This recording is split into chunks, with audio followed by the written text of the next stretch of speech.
পৃথিবীর সর্বনাশের জন্য যারা দায়ী তারা আমরা সবাই এখানে হাজির। আমরা আসামি।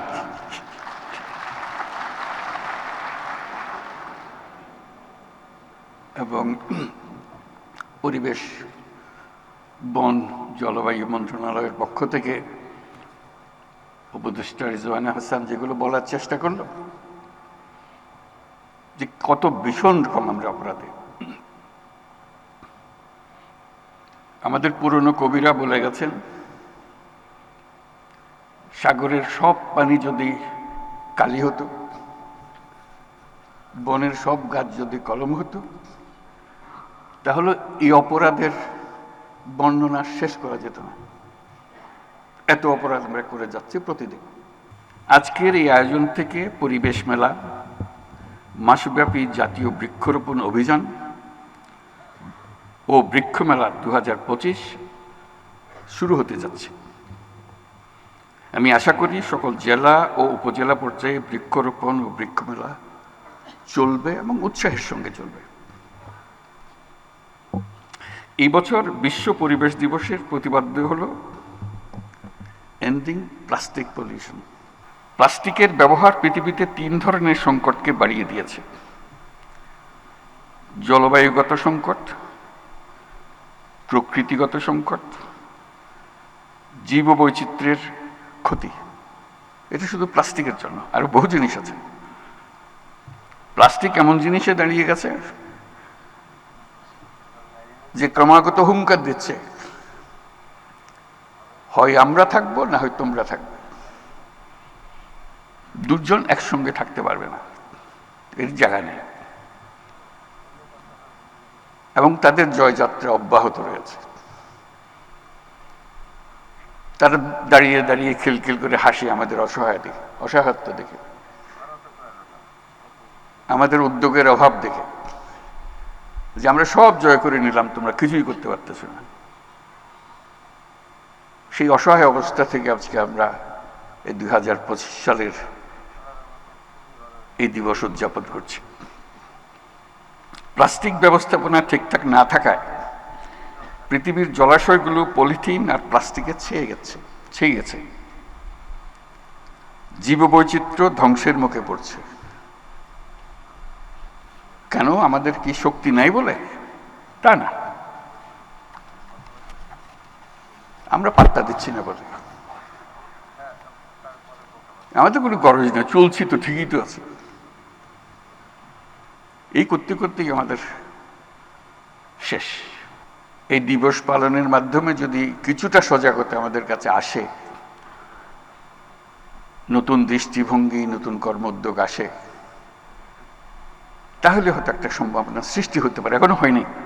এখন আমরা অবলুপ্তির পথে, রক্ষা করার কোনো উপায় নাই। এই এমন এক জিনিস প্লাস্টিক, যার জন্ম আছে, মৃত্যু নাই। এই হলো তার বৈশিষ্ট্য। পৃথিবীর সব কিছুর মৃত্যু আছে, তার মৃত্যু নাই। এসব ক্রমাগত বাড়ে, যে ফলে সবকিছু সে জয় করে ফেলবে। আজকে যে আমরা মাইক্রোপ্লাস্টিকের কথা বলছি, এটা তো মাত্র শুরু। হেন জিনিস থাকবে না, তার বিচরণের বাইরে থাকবে। আমরা দিবস উদযাপন করে ঘরে ফিরে যাব, যথারীতি আগের মতো প্লাস্টিক ব্যবহার করব। এ সামান্য একটা জিনিস, এমন কি ক্ষতি করতে পারে আমাদেরকে? আমরা করতেই থাকব। মন্ত্রণালয় বলছে প্লাস্টিক বোতল রাখা যাবে না, আমরা হাসাহাসি করব।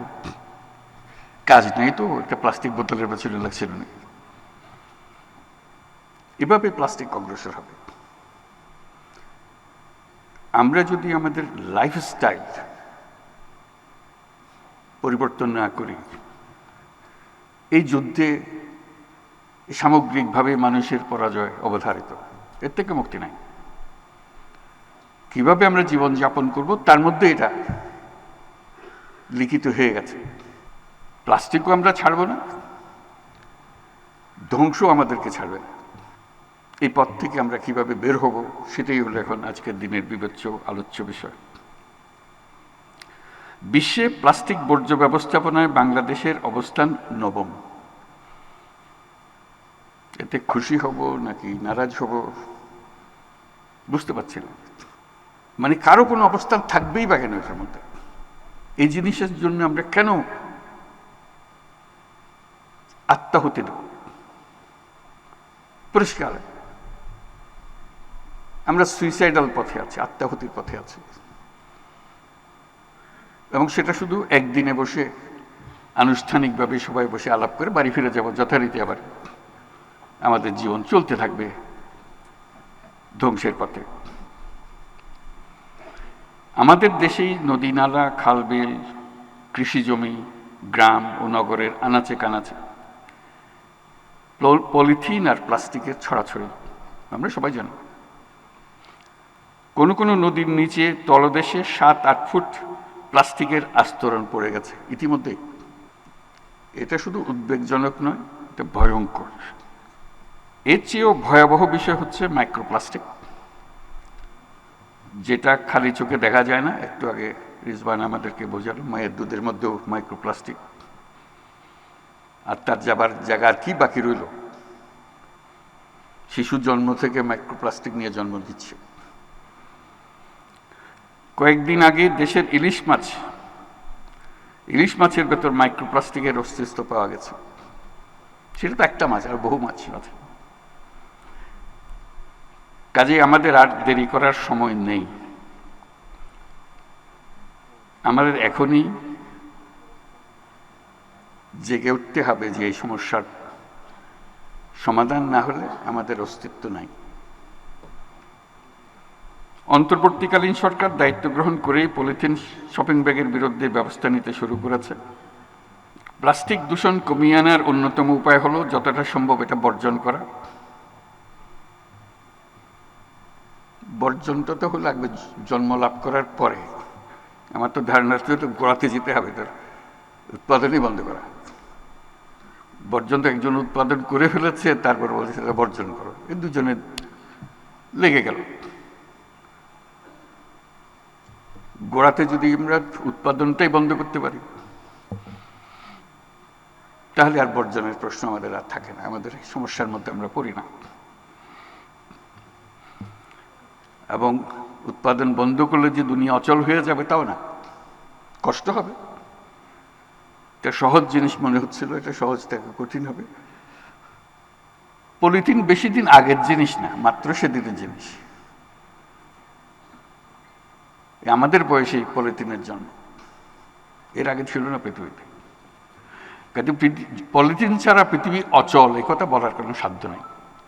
লক্ষ লক্ষ বছর ধরে পৃথিবী চলেছে, মানুষের পরিবর্তন হয়েছে, ইতিহাসের পরিবর্তন হয়েছে, অর্থনীতির পরিবর্তন হয়েছে।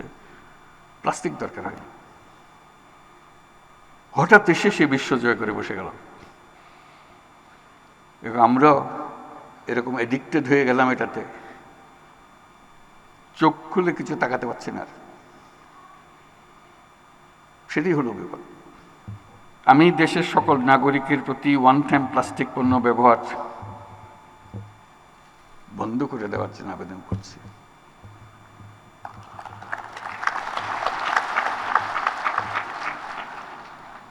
আমরা একটা পদ্ধতি তরুণদের জন্য শুরু করেছিলাম, সেটা বলতে পারি জিরো ওয়েস্ট এর পদ্ধতি হিসেবে।